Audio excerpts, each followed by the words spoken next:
안녕하세요, 성수교회 청년부 여러분. 이제 신약 1독하기의 세 번째 시간 누가복음 읽기 시간입니다.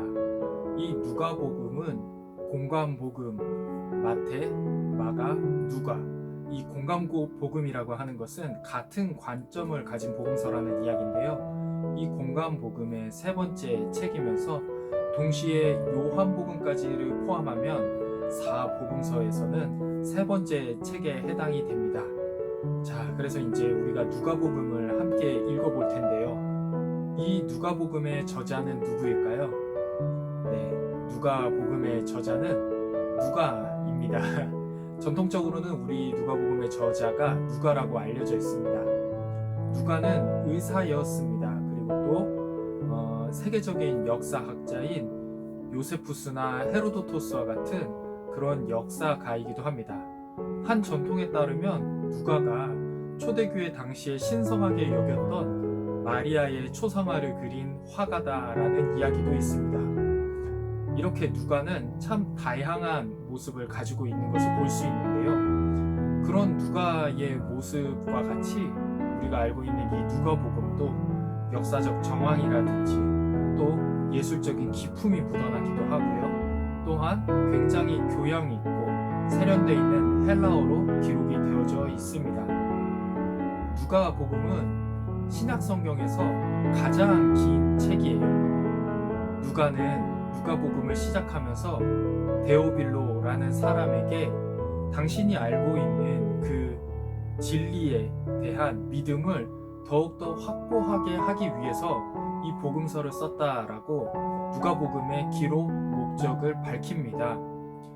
데오빌로라는 이름의 뜻은 데오는 세오스로 하나님이라는 뜻이고 빌로는 필로스로 사랑, 친구, 우정 이러한 뜻을 가지고 있어요. 그래서 데오빌로의 이름의 뜻은 하나님을 사랑하는 사람 또는 하나님의 친구라는 뜻을 가지고 있습니다.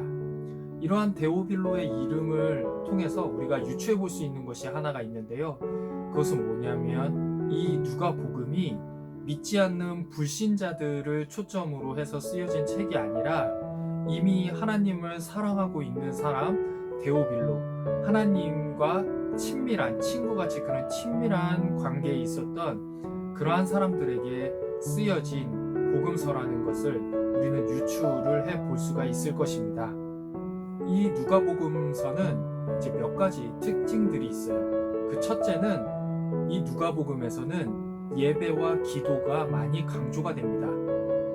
누가복음의 서론 부분에서는 기록 목적이 나오지만 이제 본론을 들어갈 때는 누가는 사가랴를 언급하면서 예루살렘 성전에서 예배드리는 사람들을 묘사를 하면서 이 누가복음을 시작합니다. 그리고 누가복음 24장 53절 누가복음의 이제 가장 끝부분에서는 늘 성전에서 찬송하는 소리가 있었다라는 이야기를 통해 예배 드리는 장면으로 끝을 맺습니다. 이렇게 누가복음은 예배로 시작해서 예배로 끝나는 모습을 우리는 보게 될 것입니다. 그리고 누가는 누가복음 곳곳에 예전 형식을 갖춘 찬송시들을 군데군데다 삽입을 해 놓았어요. 그리고 누가복음에는 하나님께 찬양하며 하나님께 감사하는 그러한 내용들이 20군데나 언급이 됩니다. 이렇게 누가는 예배를 굉장히 강조를 하는 모습을 볼 수가 있어요. 그리고 누가에서의 예수님은 다른 복음서의 예수님의 모습보다 훨씬 더 자주 기도하는 모습으로 그려집니다. 예를 들면 예수님께서 세례를 받으시는 모습이나 아니면 예수님께서 제자들을 선택하시기 전에 그리고 변화산 사건이라든지 아니면 베드로가 예수님을 3번 부인하게 되잖아요. 그것을 언급하시기 이전에 이미 예수님은 기도하는 모습을 누가복음에서는 보여줍니다. 이렇게 예수님은 다른 복음서에서보다 누가복음에서 모든 사역에 있어서 기도하는 모습이 나타나게 되는데요. 재밌는 것은 이렇게 기도하는 예수님에게 제자들이 가서 예수님, 우리에게도 기도하는 방법을 좀 가르쳐 주세요 라고 이야기를 하는데 그것을 언급하는 내용도 사복음서 중에서 유일하게 누가복음에서 그러한 부분들이 언급됩니다. 이렇게 누가복음 전체를 통해 예배와 기도가 강조되어 있는 모습을 우리는 볼 수가 있습니다. 두 번째, 누가복음의 특징은 뭐냐면 음식에 관한 것이에요. 성경에서 음식은 영양이나 축하 등을 상징을 합니다. 누가복음 안에서 이 음식이 차려진 곳에서는 어떤 일들이 있냐면 치유, 관용, 용서, 예언적 가르침, 환대, 이러한 내용들이 누가복음에서 음식이 있는 곳에서 나타나요. 이런 모습들을 볼 때 오늘날 우리 교회 안에서도 음식을 먹으면서 서로 교제하는 모습들이 많이 있잖아요. 이러한 모습이 마치 꼭 오늘날 교회의 모습과 같다라는 인상을 주기도 합니다. 세 번째, 누가복음의 특징은 뭐냐면 소외된 사람, 또 사회적 약자들에 대해서 누가는 많이 초점을 맞춰서 기술을 합니다. 특별히 남자와 여자의 이야기를 한 쌍씩 이렇게 매칭을 해서 누가는 기록하는 것을 볼 수가 있어요. 예를 들면 안식일에 병고침을 받은 남자의 이야기 뒤에는 안식일에 병고침을 받은 여자의 이야기가 나옵니다. 그리고 누가복음 시작 부분에서는 사가랴의 노래 뒤에는 마리아의 노래가 뒤이어서 바로 나오고요. 귀신 들려서 힘들어하고 있는 그 사람을 고쳐주시는 사건이 나오는데 그 사건 뒤에는 베드로의 장모가 10명에서 치유받는 사건이 나옵니다. 이렇게 누가는 남자의 이야기와 여자의 이야기를 동시에 각각 이렇게 한 쌍씩 매칭해서 기술함으로써 하나님의 은혜가 어떤 특정 사람 또는 남자에게만 국한된 것이 아니라 남녀 모두에게 똑같이 적용된다는 것을 누가는 보여주고 있어요. 마지막 네 번째 누가복음의 특징은 뭐냐면 누가복음은 구원의 현재성을 강조합니다. 다른 복음서에서는 다시 오실 예수 그리스도에 대한 긴급성을 강조해요. 그러나 누가복음에서는 그러한 긴급성들에 대해서는 침묵을 하고 오늘, 바로 오늘이라는 것에 초점을 많이 맞춥니다.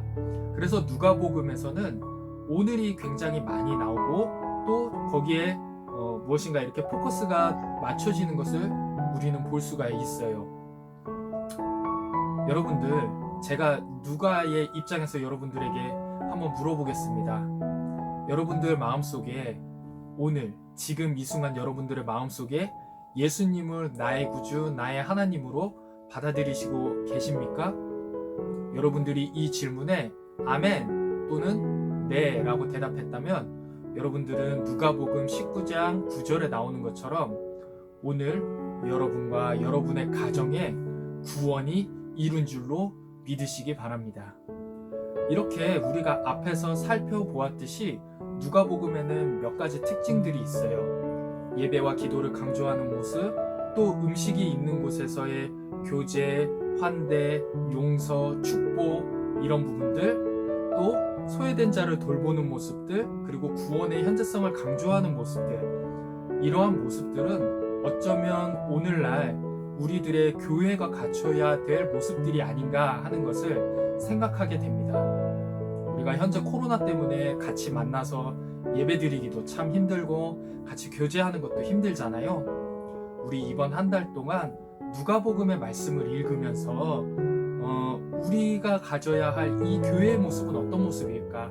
하나님이 기뻐하시는 교회의 모습, 예수님께서 원하시는 교회의 모습은 어떤 모습일까? 우리 누가복음 속에서 한번 찾아보면서 이번 한 달 누가복음 속으로 한번 빠져봅시다. 여러분들 화이팅입니다.